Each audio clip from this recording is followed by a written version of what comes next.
Jai Swaminarayan to all students. In this video, we are going to discuss about agents of pollination.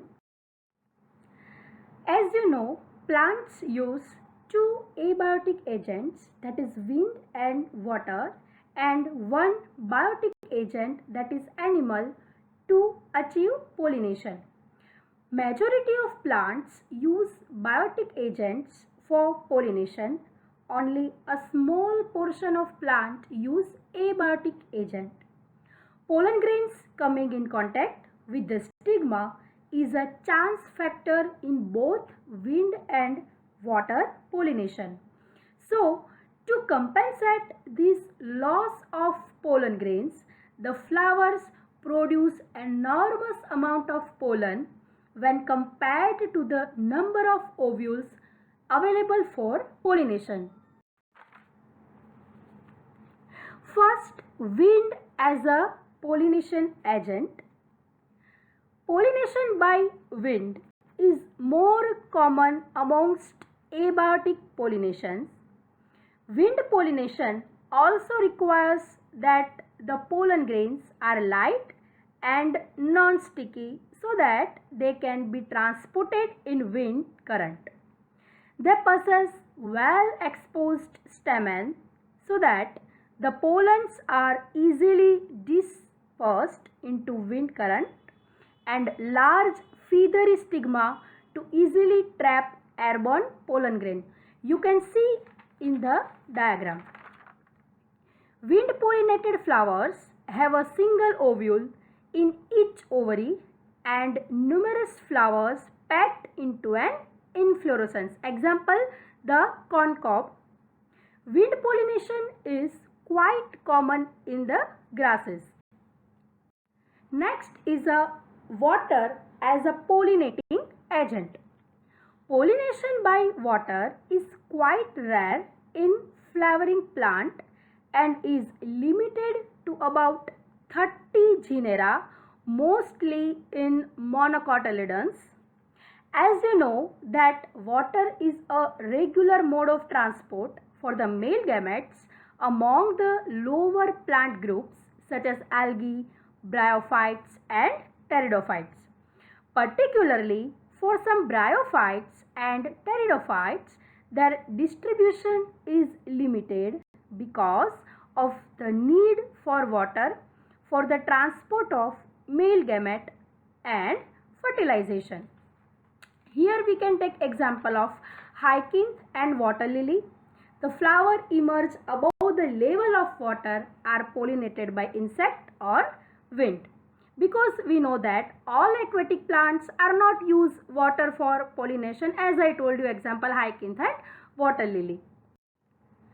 If we are taking example of Vallisneria, in Vallisneria the female flower reach the surface of water by the long stalk and the male flowers on pollen grains are released on the surface of water by water current.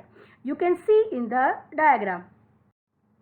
In another group of water pollinated plants such as sea grasses, female flowers remain submerged in water and the pollen grains are released inside the water. In this type of plant, structure of pollen grain is long, ribbon-like and they are carried passively in water. Next is animal as a pollinating agent. Majority of flowering plants use a range of animals as a pollinating agent. Example, bees, butterflies, beetles, ants, moth, birds are common pollinating agent we can say. Among the animals, insects, particularly bees, are the dominant biotic pollinating agent. Even some larger animal also been reported as pollinator in some species. Majority of insect pollinated flowers are large, colorful, fragrant and rich in nectar. You can see in the diagram. When the flowers are small, a number of flowers are clustered into an inflorescence to make them conspicuous. Nectar and pollen grains are the usual floral rewards. So, for harvesting the rewards from the flower, the animal visitor comes in contact with the anthers and the stigma. The body of the animal gets a coating of pollen grains, which are generally sticky in animal pollinated flowers. When the animal carrying pollen on its body comes in contact with the stigma, it brings about pollination. In some species, floral rewards are in providing safe place to lay egg. Example, we can say moth and the plant yucca. Moth and the plant cannot complete their life cycle without each other. The moth deposits its eggs in the locule of the ovary, and the flower in turn gets pollinated by the moth. The larvae of the moth come out of the eggs as the seed started developing. So students, these are the main agents of the pollination, and again, as you know, pollination is very crucial part of the sexual reproduction in flowering plant. Our next topic is outbreeding device. Now first of all, what is outbreeding device? It is a mechanism which are followed and adapted by the plant in order to prevent self-pollination. Why? Because self-pollination is common and more likely to happen in the case of hermaphrodite flowers. But we know that a series of self-pollination affects negatively, and again it causes inbreeding, depression and some genetic problem also. Thus, plants are adapted to promote cross-pollination. Usually factors which encourages cross-pollination are three. First one, either it is a unisexual flower. Second one, non-synchronization. And third one is a self-incompatibility. Now what is this? In unisexual flower, we know that it contains only one sex, either male or female. So cross-pollination is the only choice for this type of flower. Second one is a non-synchronization.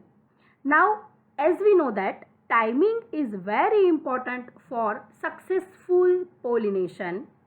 So pollen release and receptivity of stigma should happen simultaneously. Sometimes what happens that pollen matures and release before the stigma is open, which leads to loss of pollen vitality, or vice versa also it can happen.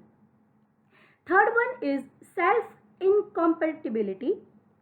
Incompatibility within a flower includes self-sterility. What is self-sterility? It means even though pollination takes place, it can't proceed to fertilization due to further pollen growth failure. Now next is a pollen pistil interaction. Now pollination does not guarantee the transfer of the right type of pollen, and for the successful pollination, right pollen is very necessary.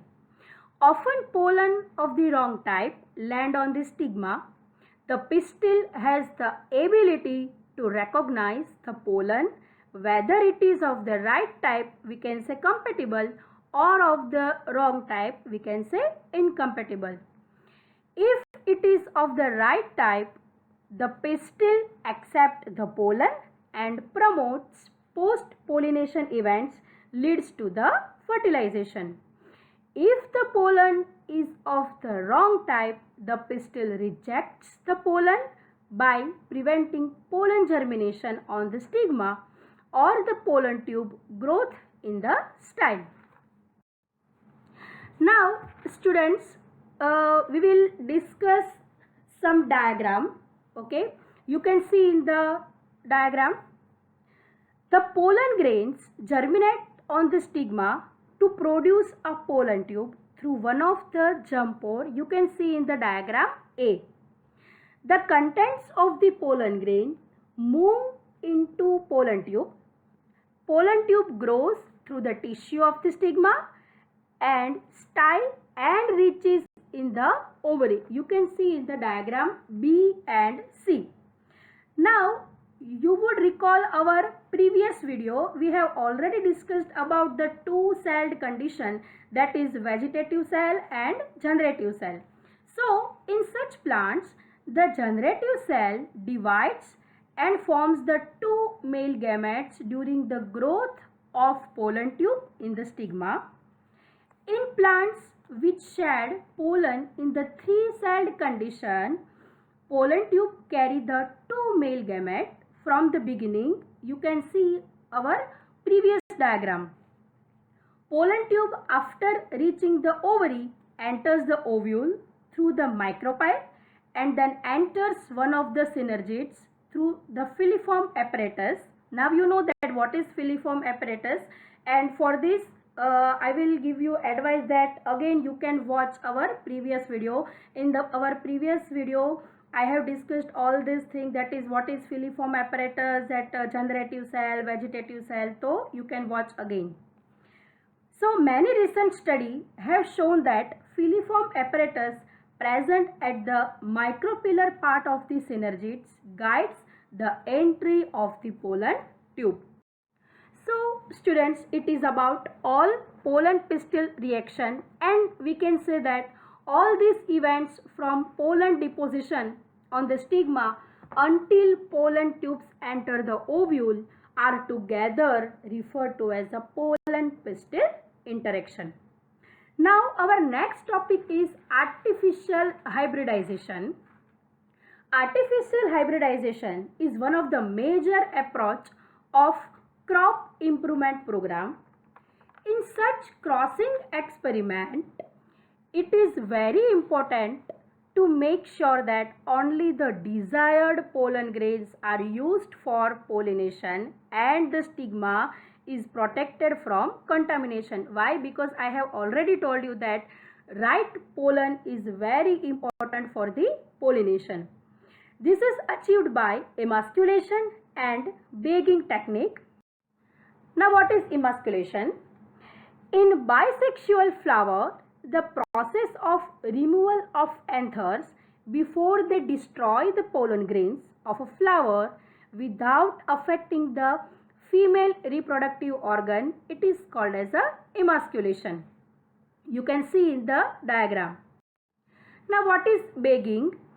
Emasculated flower have to be covered with a bag of suitable size, generally made up of butter paper, to prevent contamination of its stigma with unwanted pollen.